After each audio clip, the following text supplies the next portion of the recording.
할렐루야. 우리 옆에 있는 분들하고 함께 이렇게 인사하시죠. 하나님이 당신을 많이 사랑하십니다. 시작.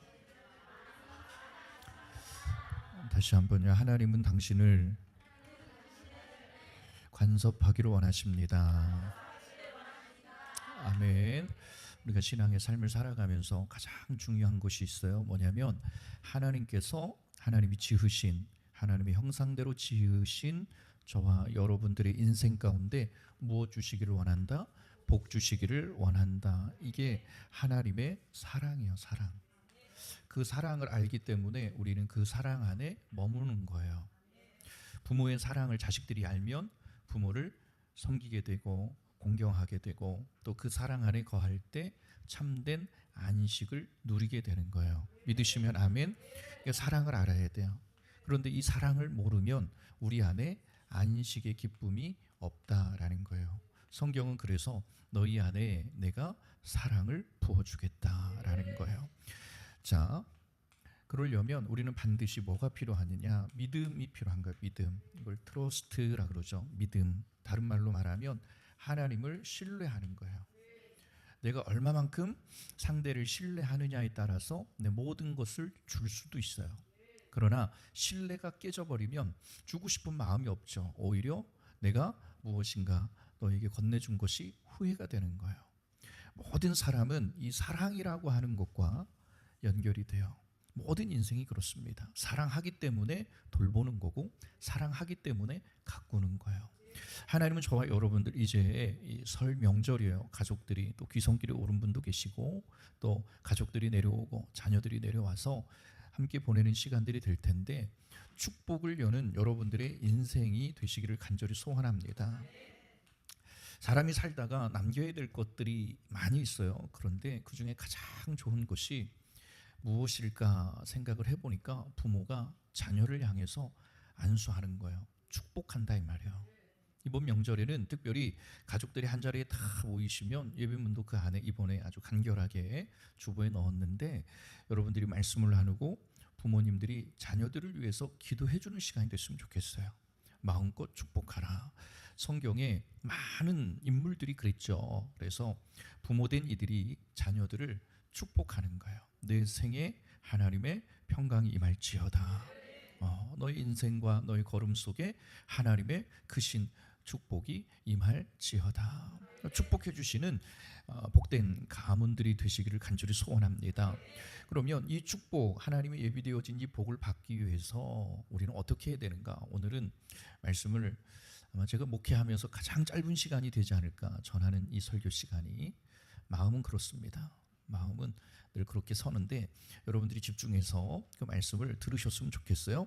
축복된 가정을 만드셔야 돼요. 여러분들이. 그게 사명입니다. 보케이션 이렇게 말해요. 사명이에요. 우리가 이 땅을 살아간단 말이에요. 그러면 사명이라는 게 있는 거예요. 군인들에게 사명은 뭐예요? 국방의 의무죠. 국민으로서는요, 국민으로서의 의무를 가지고 살아가는 거예요. 초점이 분명해야 되는 거예요. 왜 내가 당신을 만나야 하는지, 왜 내 가정이 꾸려져야 하는지, 또 내가 왜 이 가정을 이루어서 무엇인가를 향해서 가야 하는지에 대한 초점이에요. 분명한 목적이 있어야 돼요. 목적만 있어서는 안 돼요. 방향이 또 중요한 거예요. 왜 내가 오늘 이 하루를 살아가야 하는지, 왜 내가 내 가정에 내 자녀들을 축복해야 하는지, 왜 우리가 신앙의 삶을 살아가야 하는지, 단순히 그냥 눈에 보이는 것이 좋아서 그것을 취하거나 누리는 것이 목적이 되어서는 안 돼요. 그를 통해서 반드시 지난주에 말씀드렸죠. 우리 안에 열매가 맺어져야 된다는 거예요. 믿으시면 아멘. 그 열매를 맺는 거예요. 열매. 결과물이죠. 우리가 결혼을 하고요. 이제 우리 김기수 집사님 또 가정에 또 우리 큰딸 장녀입니다. 장녀. 우리 수정 씨가 이제 곧 결혼을 앞둔다는 이야기를 듣고, 저희 그 이야기를 듣고 집회 현장에서도 또 시간 생각이 날 때마다 계속 기도해요. 하나님, 이 축복된 가정 아니에요, 그죠? 축복된 가정. 이 가정이 정말 하나님 이렇게 남자와 여자가 만나서 한 가정을 이룬다는 거, 하나님 예비되어진 가장 큰 복이 흐르는 최고의 시간이거든요. 이 일을 통해서 열매가 맺어지기를 원해요. 단순히 육신의 기쁨이 아니라 하나님의 기쁨이 되어지는, 내가 너를 이렇게 낳았어, 내가 너를 이렇게 지었어 라는 거예요. 부부가 자녀를 낳으면 부모의 기대가 있어요. 자녀들에게 내 자녀가 이렇게 자라기를 원해요. 부모의 위치에서 자녀들이 잘못된 길을 가는 거, 잘못된 인생이 그의 인생 가운데 펼쳐지는 걸 원하는 부모는 아무도 없어요. 잘 되기를 원하는 거예요. 그래서 부모는 이 아이를 잘 양육하고 키워가는 거예요. 왜요? 왜 그럴 자격이 있는 거예요? 부모이기 때문에 그런 거예요. 하나님이 우리를 하나님의 형상대로 지으셨대요. 그리고 내가 예비한 모든 복을 너희들이 받아 누리기를 원한다라는 거예요. 그 생명을 하나님이 주셨어요. 이 생명을 가지고 너희가 최고의 은혜와 복을 누리며 살기를 원한다, 이런 겁니다. 누려야 되는 거예요. 그러기 위해서는 반드시 우리의 삶 속에 나를 지으시고 나를 부르시고 나를 창조하신 이의 분명한 뜻과 목적을 우리는 믿어야 돼요. 아멘. 믿어야 돼요. 그분이 말씀하신 거 믿고 따라야 합니다. 자식이 부모의 말씀 앞에 순종하듯 순종이 필요한 거예요. 성경은 66권의 모든 내용이 우리를 향한 하나님의 복으로 준비되어 있어요. 단순히 육신적으로 잘 먹고 잘 사는 복이 아니라 그것을 뛰어넘어서 너희의 영혼이 잘 되어지는 거, 영육에 하나님의 예비하신 복이 임하는 거. 그래서 마음껏 준비해 놓으신 이 복을 여러분들이 누리기를 원하는 거예요. 열매가 맺어져야 돼요. 그 열매는 어떠한 열매인가? 사랑의 열매라고요. 나를 지으신 이의 목적을 알기 때문에 그 지으시고 그가 나를 만드셨기 때문에 그가 인도하시는 그 길에 서는 거예요. 그럴 때 하나님은 예비되어진 모든 은혜의 복을 우리에게 주시는 거예요. 시편 50편 5절의 말씀입니다. 시편 50편 5절의 말씀에 뭐라고 말씀하느냐? 같이 읽습니다. 이르시되 나의 성도들을 내 앞에 모아라 그래요. 모아라, 모이라라는 거예요. 모이라. 왜 모이라는 거예요? 하나님께서 언약을 맺으시겠대요. 이 하나님의 언약이라는 것은 사랑이라는 거예요. 사랑. 하나님께서 하나님의 형상대로 지음을 받은 자녀들에게 주시기로 약속하셨다라는 거예요. 약속하신 모든 하나님의 복이 있다는 거예요. 그래서 내 백성들을 내 앞에 모아라. 내가 약속해 줄게. 내가 내 인생 가운데 길이 되어 줄게. 내가 네 인생 가운데 힘이 되어 줄게. 한 여인이 있었어요. 이제 시집을 가야 되는 상황이 된 거예요. 성경의 이야기입니다. 그런데 그 가정을 들여다보니까 이렇게 표현할 수 있어요. 참 뭔가 안타깝고 아쉬움이 있는 가정이었어요. 왜냐하면 아버지가 일찍 돌아가신 거예요. 그러니 어머니가 딸을 키워야 되는 거예요. 그 소중한 딸인데 또 그 딸이 하나인 거예요. 어렸을 적부터 열심히 아이를 키우기 시작을 해요. 그런데 고대 근동이라는 당시의 지역적 상황을 보면 여인들이 대우를 받지 못하는 시대예요. 실례로 남자가 가서 일을 하면 요즘 인건비가 얼마 되는지 모르겠어요. 10만 원이다 그러면 여인이 가서 일을 하면 10,000원을 줘요. 많이 받아야. 그러니 이 현실을 살아가는 게 생각보다 쉽지가 않은 거죠. 그래도 이 어머니는 포기하지 않아요. 멸시와 천대를 받듯 세상에 나가서 내 아이를 키워보려고 몸부림을 치는데도 오히려 배척을 당하고 어려움을 당하는데도 포기하지 않아요. 내 자녀에게 좋은 것을 주고 싶은 거예요. 좋은 것을 먹이고 싶은 거예요. 좋은 옷을 입히고 싶고 좋은 환경에서 교육을 시키고 싶은 거예요. 그런데 부모님이 두 분 다 계신 가정, 아니면 환경이 좀 더 부유한 가정하고는 비교도 되지 않는 어려움 속에서도 이 어머니는 최선을 다해서 키우는 거예요. 늘 곁에 두고 있는 그 부모의 마음은 행복한 거예요. 아무리 힘들어도 내 곁에 있는 내 자녀 때문에 내가 버티는 거예요. 기쁜 거예요. 그런데 그 자녀가, 딸이 어느덧 성인이 된 거예요. 시집을 가야 되는 상황이 된 거예요. 시집을 보내려고 하니 엄마는 걱정이 되는 거예요. 내 품에 늘 두고 살아갈 때에는 없어도 뭔가 부족해도 괜찮았거든요. 그냥 뭔가 힘들어도 내 자녀를 보면 기쁨이 있었어요. 그런데 그 딸이 이제 시집을 가야 되는 거예요. 엄마 품에서 놓아줘야 되는 거예요. 지금의 시대와는 좀 차이가 있습니다. 요즘은 그런 일들이 많더라고요. 시집을 가고 장가를 가도 어떤 사람은 한 3층짜리 빌라를 하나 사가지고 자기들은 뭐 몇 층에 살고 시어머니 친정 쪽 식구들을 다 그 빌라에다 놓고 살대요. 모시고 사는 거예요. 그래서 뭐 그냥 시간만 나면 그냥 엘리베이터 한 층 올라가면 친정이고 뭐 그렇게 살아요. 대한민국이라고 하는 땅이 그렇게 큰 땅이 아니기 때문에 부모님을 찾아뵈야 되겠다라고 생각하면 그냥 한숨에 한 걸음에도 갈 수 있어요. 근데 그때 당시에는 멀리 시집을 가요. 이제 시집을 보내고 나면 언제나 다시 내 딸을 볼 수 있을까? 또 자녀의 입장에서는 우리 부모님의 생사 여부조차도 확인할 수 없는 먼 거리에 시집을 가는 거예요. 이건 이별인 거예요. 내 품에 두고 싶었지만 내 품에 계속 둘 수가 없는 거예요. 내 딸 아이의 인생이기 때문에. 그래서 열심히 딸 아이를 시집 보내기 위해서 엄마는 준비를 하는 거예요. 그런데 가정이 너무 어려웠단 말이에요. 그런데도 뭔가 부족함 없이 보내기 위해서 어머니는 늘 최선을 다해서 준비를 해요. 그리고 이제 사위가 될 사람을 만나게 되고 예식을 준비하게 돼요. 엄마와 함께 마지막 시간을 보내는, 밤을 보내는 시간이 돼요. 엄마는 딸 아이를 품에 안고 기도해줘요. 그리고 부탁을 합니다. 얘야, 그동안 내 품 안에서 잘 자라줘서 고마워. 시집을 가서 이제 사위죠, 내 남편과 함께 행복하게 살았으면 좋겠어. 눈물 흘릴 일이 많지 않았으면 좋겠어. 그리고 딸 아이를 축복해 주는 거예요. 사랑한다. 내 딸로 커져서 고맙고 이제 성인이 잘 되어서 난 가정을 이루게 돼서 너무 고마워. 그래요. 여러분 막 지금 눈물 날라 그러죠? 참지 마세요. 눈물을 흘리라고 있는 거예요. 눈물을 흘려야 될 때 흘리는 것은요, 안구 건조증이 해결이 되는 거예요.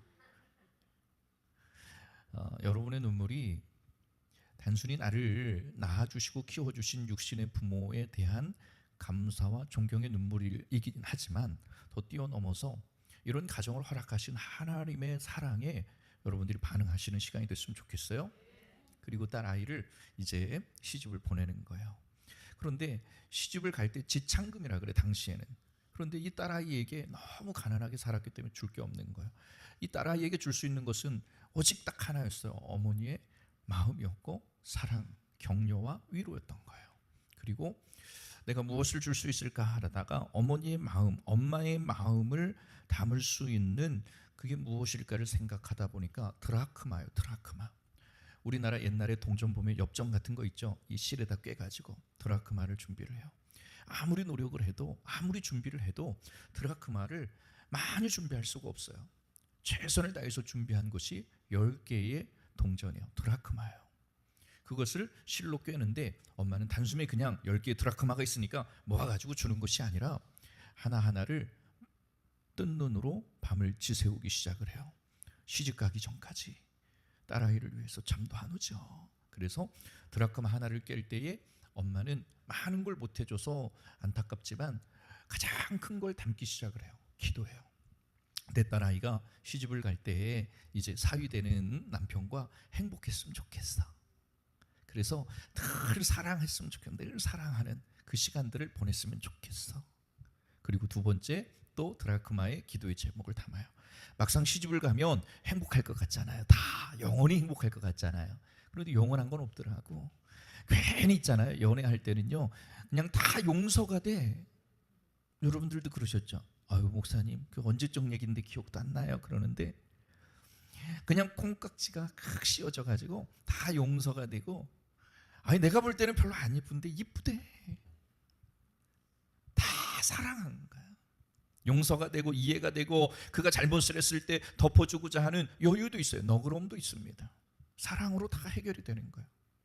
그런데 그렇게 영원히 사랑할 것 같은 인생도 그렇지 못한 환경이 분명히 찾아오거든요. 괜히 서운해요. 별것도 아닌 것 때문에 손해보는 것 같고 억울한 것 같고 홧김에 내가 뭔가 불편한 마음들, 이런 것들이 드러난단 말이에요. 장애인 거예요. 장애 물들인 거예요. 그럴 때 내 딸아이가 지혜롭게 기도하면서 이겨내기를 원하는 거예요. 그리고 그렇잖아요. 시집을 이렇게 막상 먼 거리 부모를 떠나서 와서 보면 누구도 아는 사람이 없고 남편 믿고 따라온 거 아니에요. 그런데 아는 사람도 없고 의지할 대상도 없어요. 시집 오기 전에는 늘 엄마가 곁에 계시니까 뭔가 마음이 상하고 어려운 일 있으면 엄마에게 전화해가지고 엄마! 아니면 엄마 곁에 있으니까 늘 엄마한테 때로는 불평도 하고, 그래서 내 마음이 뭔가 위로받는 시간들이 있었는데 이제는 전화할 수 있는 상황도 아니고 찾아뵐 수 있는 상황도 아닌 거예요. 그런 환경 가운데서 많은 사람들이 실족할 수 있거든요. 그럴 때 내 딸아이가 하나님을 의지하게 하시고 기도하게 하셔서 막막해요. 길이 보이지 않아요. 돌파구를 찾을 수 있는 지혜를 주세요. 세 번째, 드라크마의 또 기도의 제목을 담아요. 그리고 자식을 낳아 키우다 보면 뜻하지 않은 뭔가 서운함도 있고 뭔가 부모의 뜻대로 되지 않는 환경 가운데 요즘 시대 보니까 그냥 포기해버리는 일들이 많더라고요. 하나님, 그 생명을 귀한 것으로 여기게 하시고 끝까지 잘 양육하고 잘 키워서 부모의 기쁨이 되기를 원해요. 그것이 지혜거든요. 그래서 내 딸아이가 그렇게 견뎌내기를 원해요. 또 사람들을 만나고 인생을 살아가면서 많은 장애들이 있을 것인데 그 장애 앞에 단순히 장애물 때문에 쓰러지고 무너지는 게 아니라 디딤돌을 삼아서 그 인생이 정확한 방향과 목적을 이루게 하옵소서 하면서 10개의 드라크마의 기도의 제목을 담은 거예요. 한 드라크마 한 드라크마 한 드라크마 해가지고 10개의 드라크마에 엄마의 마음과 사랑과 기도가 온전히 담겨져 있다는 것을 이제 엄마가 시집가는 딸아이에게 설명을 하는 거예요. 힘들 때 이 한 드라크마에 엄마의 눈물이 있다, 엄마의 마음이 있다. 그리고 시집을 갔어요. 가고 나니까 정말 깨가 쏟아지는 거예요. 뭐가 쏟아져요? 참깨요, 들깨요? 참깨. 깨가 쏟아지는 거예요. 그러다 보니까 엄마가 시집 올 때 주었던 10개의 드라크마를 어디에다 처박았는지 잘 모르겠어. 왜냐하면 그냥 신혼이 너무 기쁘거든. 막 결혼하는 게 중요한 게 아니죠. 지금 막 결혼식장에서 막 그 보내는 시간이 뭔가 집중돼 있는 게 아니라 결혼식이 끝나면 어디를 가요? 여기에 집중이 돼 있거든. 지금 예식은 좀 빨리 끝나라 하고 신혼여행 가서 내가 어디로 가가지고 내가 행복한 시간을 보내야지 하는 생각을 하는 거예요. 그리고 나서 이제 인생을 사는 거예요. 그런데 놀라운 일이 있어요. 살다 보니까 그때 시집 오기 전에 어머니가 하셨던 말씀, 아우 내 인생에 뭐 그런 게 있어, 지금 깨가 쏟아지고 있는데. 그런데 살다 보니까 한 해, 두 해 달라요. 뜻대로 되지 않아요. 그리고 한참 후에 깨닫게 돼요. 엄마가 하셨던 말씀이 그게 인생이었다는 거예요. 그리고 나서 그 인생 가운데 엄마가 염려하고 때로는 격려하고 권면했던 말씀들이 하나하나 보여져요. 그럴 때 이 딸아이는 이제 생각해내야 될 게 있어요. 찾아내야 될 게 있어요. 그게 뭐예요? 그 사랑을 알기 때문에. 이 세상 사람 다 나를 몰라줘도 때로는 남편도 몰라주고요, 자식도 몰라줄 때가 있어요. 그럴 때 그 엄마의 마음은 보여져요. 찾는 거예요. 그런데 어디 놨는지를 모르겠는 거야. 지금 엄마가 첫 번째 드라크마, 두 번째 드라크마, 세 번째 드라크마, 이때 이런 일이 있을 때 네가 이렇게 해야 된다, 이게 엄마의 너를 향한 기도다 하면서 엄마가 이런 상황에서 반드시 생각이 나야지 돌파가 되는 거예요. 그런데 이 10개의 드라크마 목걸이로 만들어서 주셨는데 어디에 놨는지를 모르는 거예요. 그러니까 막 찾아요. 그런데 찾았어. 그런데 안타까운 일이 있어요. 10개의 드라크마가 다 하나로 엮여져서 목걸이와 같이 엄마의 온전한 마음과 기도의 내용들이 담겨져 있어야 되는데 한 개의 드라크마가 어디로 갔는지 또 없어져 버린 거예요. 그러면 포기해요, 찾아요? 왜요? 이 10개의 드라크마에 담겨진 엄마의 기도가 완성이야. 이 10개의 드라크마가 하나가 되어질 때 비로소 엄마의 마음과 사랑이 온전히 되어진다는 걸 안다면 한 개의 드라크마가 어디에 있든지 찾아내야 되는 거예요. 다른 일이 지금 궁한 게 아니에요. 내가 이 한 개의 드라크마를 찾아서 10개의 드라크마를 완성할 때 비로소 돌파할 수 있다는 거예요.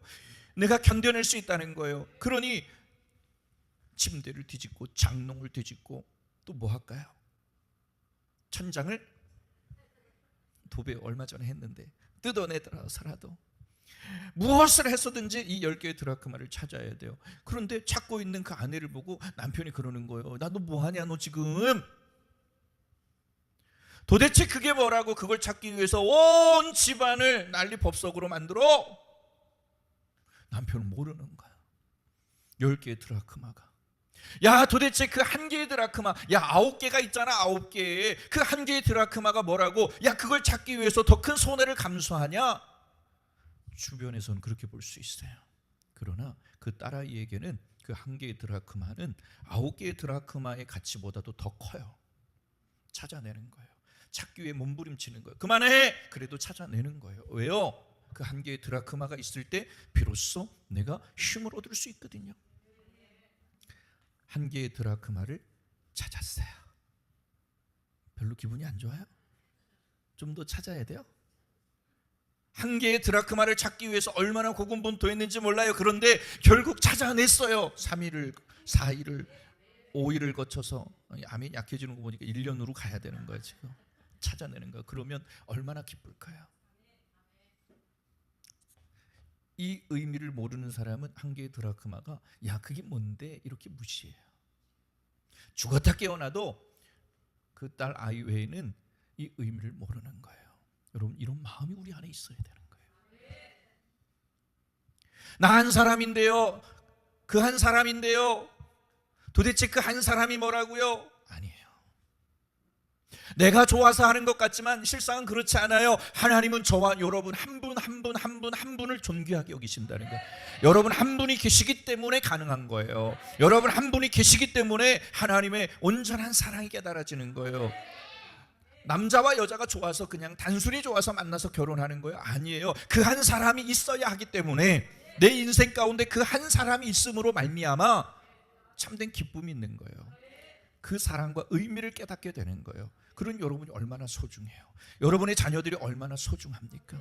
설 명절에 가족들이 모여요. 한 분은 그냥 우연히 단순히 내 곁에 생겨난 것이 아니라 그 한 사람으로 말미암아 내가 한 생명을 이루고 한 가정을 이루고 하나님이 예비하신 그 뜻이 내 안에 이루어진단 말이에요. 그러기 위해서 하나님이 우리에게 기준을 세워주시는 거예요. 그 기준이 뭐냐? 저를 따라합니다. 예배가 기준이다. 할렐루야. 이 예배는 뭐냐면 내가 그 의미를, 그 뜻을, 그 사랑을, 그 마음을 알게 해주시겠다는 거야. 네 한 사람이, 그 한 사람이 얼마나 존귀한가를 알게 하시는 거예요. 그 사랑을 알게 하시는 거예요. 그 딸아이가 그 한 개의 드라크마를 목숨 걸고 찾아야 했던 이유는 드라크마를 찾지 않으면 그의 인생이 불행해질 수밖에 없다는 걸 알아요. 내가 이 고비를 넘길 수 없다라는 것을 아는 거예요. 찾을 때 비로소 돌파가 되는 거예요. 하나님은 하나님 예비하신 모든 복이 자녀들에게 임하기를 원하는 거예요. 부모의 마음이, 부모의 기도가, 부모의 사랑이, 부모의 은혜가 깨달아지면 이 아이들은 어떠한 환경 가운데서도 견뎌내거든요. 예배는 하나님의 언약이에요. 예배를 통해서 아버지의 마음을, 아버지 예비하신 사랑을, 아버지의 거룩하신 뜻을 내 생애 가운데 이루어 주시겠다는 거예요. 신명기 11장 26절 27절의 말씀에 보면 신명기 11장 26절 27절의 말씀입니다. 같이 읽습니다. 내가 오늘 복과 저주를 내 앞에 두나니 너희가 만일 내가 오늘 너희에게 명하는 너희의 하나님의 여호와를 명령을 들으면 복이 될 것이다. 아멘. 할렐루야. 하나님이 복을 주시겠다는 거예요. 하나님이 예비하신 복들이 있어요. 그 복은 뭐냐? 여러분들이 장수하는 복도 있고요. 여러분들의 가정이 하나님의 뜻을 이루는 믿음의 가문이 되는 거예요. 내 자녀들이 꼬리가 되지 않고 머리가 되고 내 자녀들의 인생이 세상에 어디를 가든지 무엇을 하든지 만남의 복이 이루어지고 잘 키워놨는데 사람을 잘못 만나는 거야. 지난주 제주도 집회를 했어요. 그런데 이 교회 목사님 얘기 들어보니까 충격이야, 충격. 제주도에도 교도소가 있는데 이 교도소의 수감 인원이 엄청나답니다. 그런데 우리 교회 청년들이 그렇대 하면서 얘기를 해주시는데 눈물이 나더라고. 잘 키웠는데 친구를 잘못 만난 거야. 이 아이가 아주 전도 유망한 청년인데 친구를 잘못 만난 거야. 친구를 잘못 만나서 친구가 잠깐 어울리는 시간에 범죄자가 된 거야.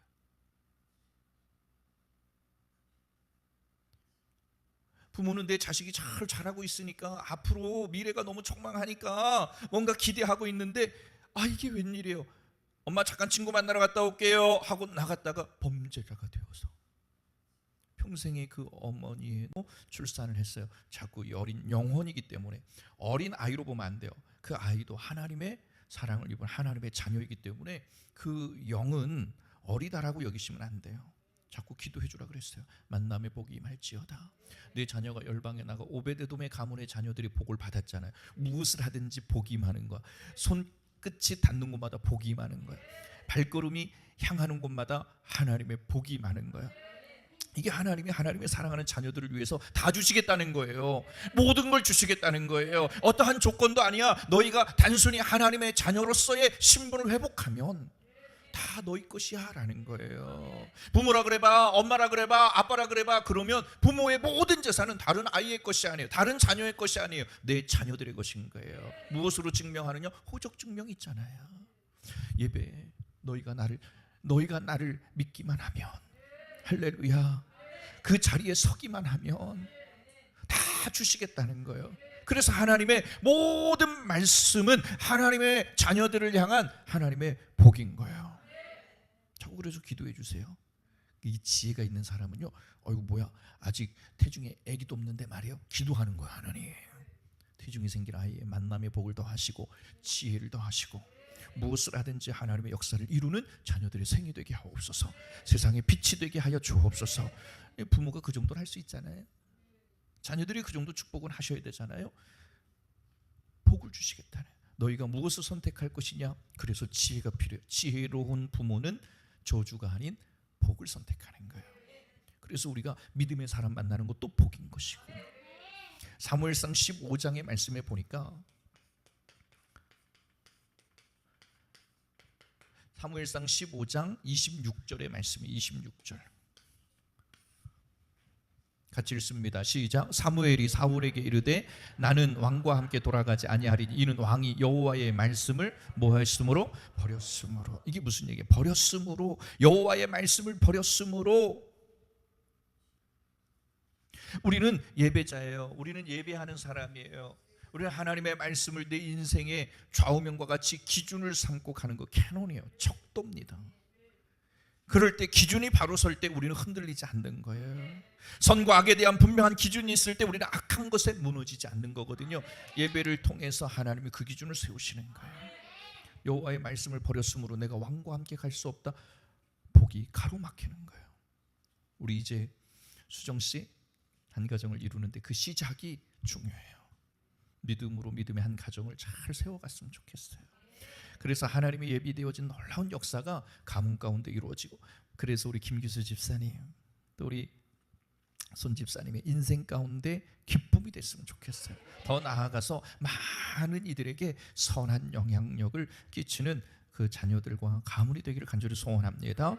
창세기 26장 4절 5절의 말씀에 보면, 창세기 26장 4절 5절의 말씀에 보면 이렇게 나와 있습니다. 같이 읽습니다. 내 자손을 하늘의 별과 같이 번성하게 하며 모든 땅을 내 자손에게 주리니 내 자손으로 말미암아 천하 만민이 무엇을 받으리라?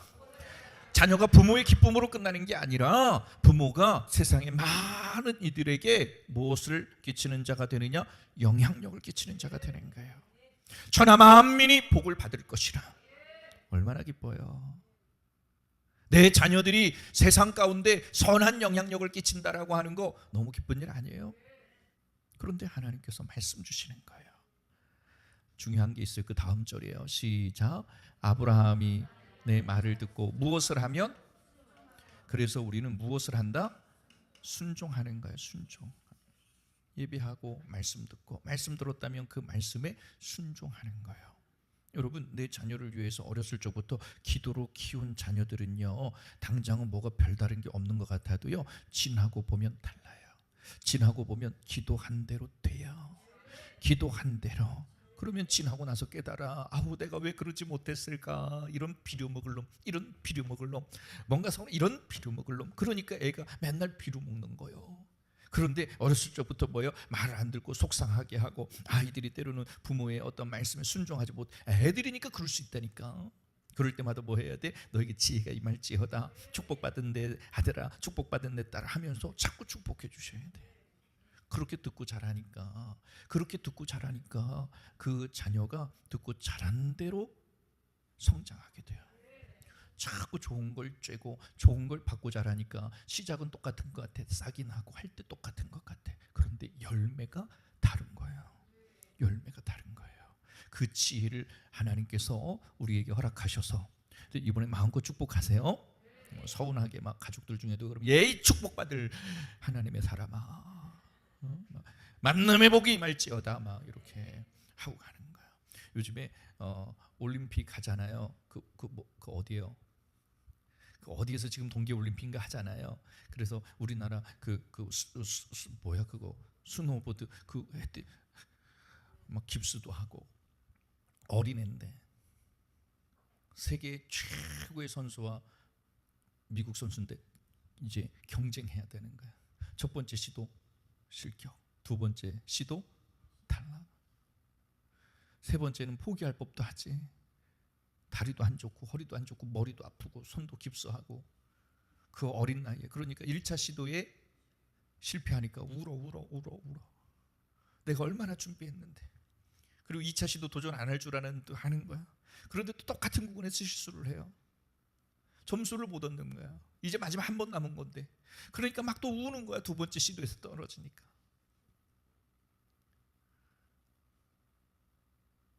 세 번째 시도에 담대하게 도전을 해요. 그리고 자기가 준비한 것을 하기 시작을 해요. 그런데 올라가고 점프했던 높이와 또 내려와서 착지하는 게 너무, 기술은 전과 1차 시도 2차 시도하는 기술이 조금 약했거든요. 기술을 시도를 안 했거든요. 어려운 기술이라 조금 한 단계 낮췄는데 점프한 것과 더 약한 거야. 그리고 착지하는 내용들이 너무 부드러워서 1차 시도에 최고의 점을 받은 세계 최고의 선수들이 88점 막 이렇게 맞았는데, 이 친구가 3차 시도 때 기술도 낮췄는데 그리고 포기하지 않았는데 90점 맞았대요. 여러분 90점 별로 안 좋아하시는구나. 그런데 88점으로 세계의 1위인 선수가 이제 3차 시도 도전을 하는데, 충분히 이 친구는 1등이 될 거라고 다 예측을 하는 거예요. 그리고 3차 시도 때 88점이니까 2등이잖아요. 조금 올리면 되잖아. 그래서 시도를 했는데 그만 착지하다가 넘어진 거야. 그래서 2등이 된 거예요. 1등을 축하하기 시작을 해요. 우리나라 선수래요. 이름이 뭔지는 모르겠는데 1등이 됐대요. 와, 제가 그 이야기를 듣고 마음이 뭉클하더라고. 제 눈에서 눈물을 뽑아낸 시간이 있었어요.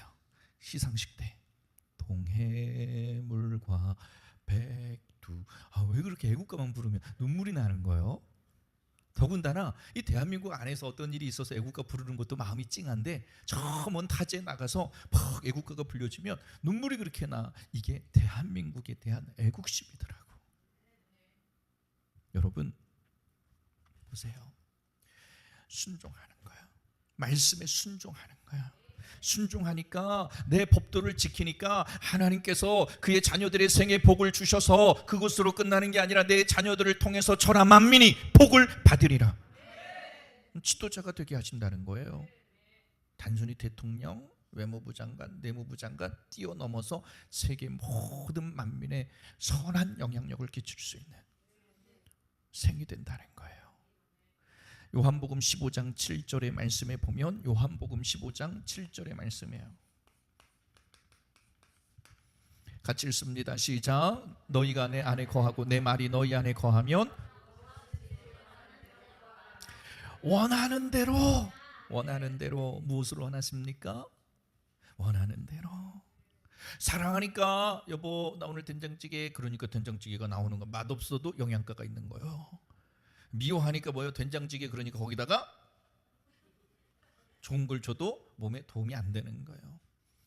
하나님이 원하는 대로 주신다는 거예요. 믿으시면 아멘. 얼마나 감사해요. 얼마나 감사해요. 원하는 대로 주신대. 무엇이든지 구하라는 거야. 내가 반드시 역사해 주시겠다는 거야. 믿으시면 아멘. 자, 또 하나는 반드시, 그래서 여러분들이 축복의 문이 열리기를 간절히 소원합니다. 예레미야 5장 25절에 축복의 문이 열려야 돼. 축복의 문이. 예레미야 5장 25절의 말씀이에요. 예레미야 5장 25절 말씀 찾으셨으면 아멘. 자, 우리 같이 읽습니다. 시작.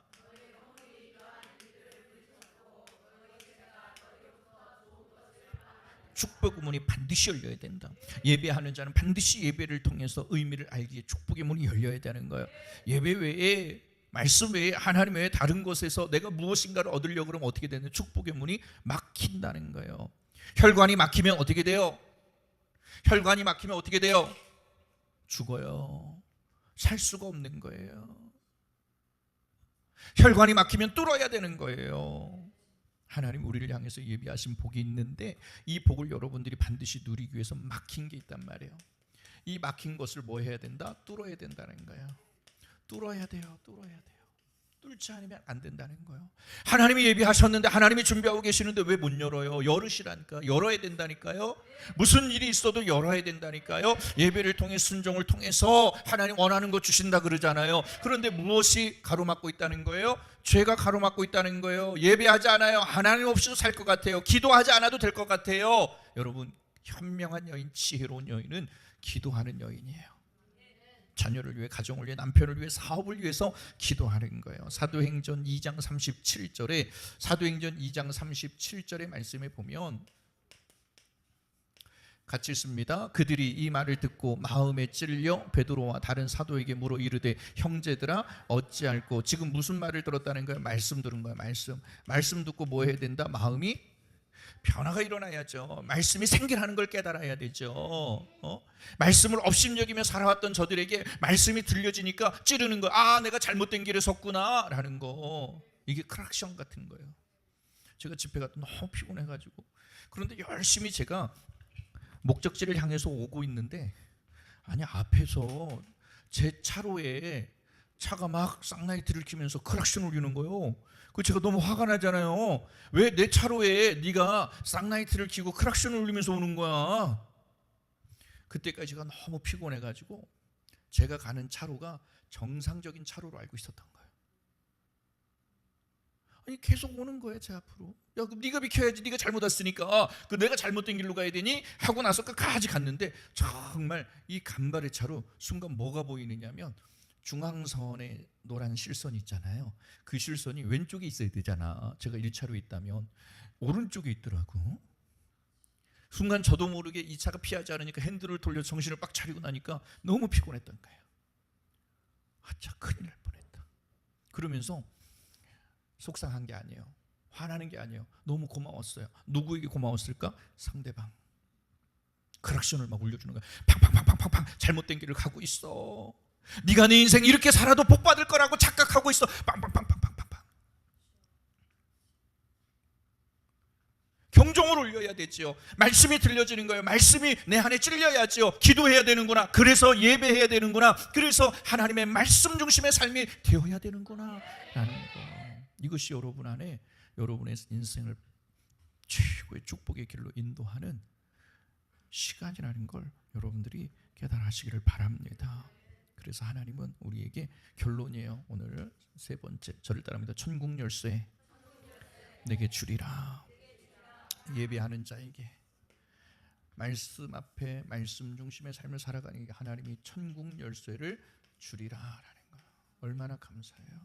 말씀 한 구절만 찾아볼게요. 창세기 16, 마태복음 16장 19절. 말씀이에요. 같이 읽습니다. 마태복음 16장 19절 시작. 내가 천국 열쇠를 내게 주리니 내가 땅에서 매일 것이요 하늘에서 무엇이든 풀면 하늘에서도 풀리리라. 최고의 은혜죠. 우리는 이런 하나님의 크신 사랑을 받은 자들이에요. 창세기 26장으로 가보세요. 천국 열쇠를 주셔서 하나님이 복을 주시는데 얼마나 그게 큰 복이냐면 창세기 26장 12절 13절의 말씀입니다. 같이 읽습니다. 이삭이 그 땅에서 농사하여 그 해에 몇 배나 얻었고 100배나 얻었대요. 그런 은혜가 하나님 예비하신 복이 임하기를 원해요. 성경은 믿기만 하면, 너희가 믿기만 하면 내게 주겠다는 거야. 뭘 못 믿어? 왜 못 믿느냐고. 믿기만 하면 주시겠다는 거예요. 여호와께서 복을 주심으로 13절 말씀이에요. 그 사람이 뭐하고? 창대했다는 얘기가 무슨 얘기예요? 막상 설명하려고 하니까 어렵죠. 그런데 의미는 아니까 창대할 것이며 모든 것들이 번성하는 번성. 또 뭐한다? 왕성하여지고. 또 뭐한다? 거부가 되어진다. 하나님 이런 복을 주시겠다는 거예요. 그러기 위해서 우리는 어디로 가야 되느냐? 하나님이 지시한 땅이 있대. 지시한 땅. 하나님이 예비하신 땅이 있대요. 하나님 이 땅에서 하나님께서 이런 복을 주시겠다는 거예요. 믿으시면 아멘. 그래서 이 지시한 땅이라고 하는 것은 영적인 땅이라는 거예요. 영적인 장막이라는 거예요. 그 영적인 장막이 어디예요? 우리에게는 드림교회고, 이 교회를 통해 여러분의 생에 복이 흘러가고 여러분의 가정 가운데 그 복이 흘러나가고 하나님의 은혜를 주시는 거예요. 이삭이 우물을 판 사건이 성경에 나오는데, 우물이라는 건 팔레스타인 지역의 물이라는 것은 지금도 그렇죠. 이 물이 의미하는 게 뭐냐? 생명이에요. 생명. 이삭이 우물을 팔 때마다 어떤 일이 일어나느냐? 다툼이 일어나. 다툼이. 그럴 때마다 싸우지 않았어요, 이삭은. 그리고 다른 곳에 가서 우물을 파기 시작합니다. 그런데 그럴 때 어떤 역사가 일어나느냐? 더 이상 다툼이 일어나지 아니하였더라 그래요. 그곳을 르호봇이라 그래요. 르호봇. 다툼이 일어나지 않았다. 르호봇이라는 거예요. 두 손 들고 내려놓을 때, 하나님 앞에 엎드릴 때, 기도하는 삶이 되어질 때 하나님께서 어떤 다툼이 없게 하시고 더 넓게 더 번성케 하시고 하나님이 치우신다. 그래서 복은 내가 어떤 능력을 가지고 있어서 받는 게 아니에요. 우리에게 이런 신앙이 있으면 복을 받아요. 어떤 신앙? 저를 따릅니다. 르호봇의 신앙. 이게 이삭의 신앙이에요. 여러분의 이번 명절을 통해서 여러분의 인생 가운데 또 가정을 이루는 우리 수정 씨의 생애와 가문 가운데 이 르호봇의 신앙이 하나님의 놀라운 은혜를 이루고 복을 이루는 그러한 삶이 되실 줄로 믿어요. 그래서 여러분들이 이 은혜를 받아 누리시기를 간절히 소원합니다. 100배 복을 받을지어다. 창대할지어다. 왕성하게 될 것이라. 하나님의 복이 임할 것이라. 하나님 아버지 은혜와 사랑을 감사합니다. 오늘 우리에게 예배를 통하여 나를 향해 예배하신 하나님의 복을 알게 하시고 그 복의 주인공이 되게 하심도 감사드립니다. 이삭에게 100배의 결실을 허락하셨던 하나님, 르호봇의 신앙을 우리에게 허락하셔서 우리 드림재단에 속한 모든 성도들과 자녀들의 생애와 가문과 또 더 나아가 열방 가운데 선교의 영역에서 이루어지는 모든 환경 가운데에도 하나님 놀라운 역사가 예비되어짐의 은혜가 누려지는 생이 되게 하여 주옵소서. 예수님의 이름으로 간절히 축복하며 기도하옵나이다. 아멘. 할렐루야. 아멘.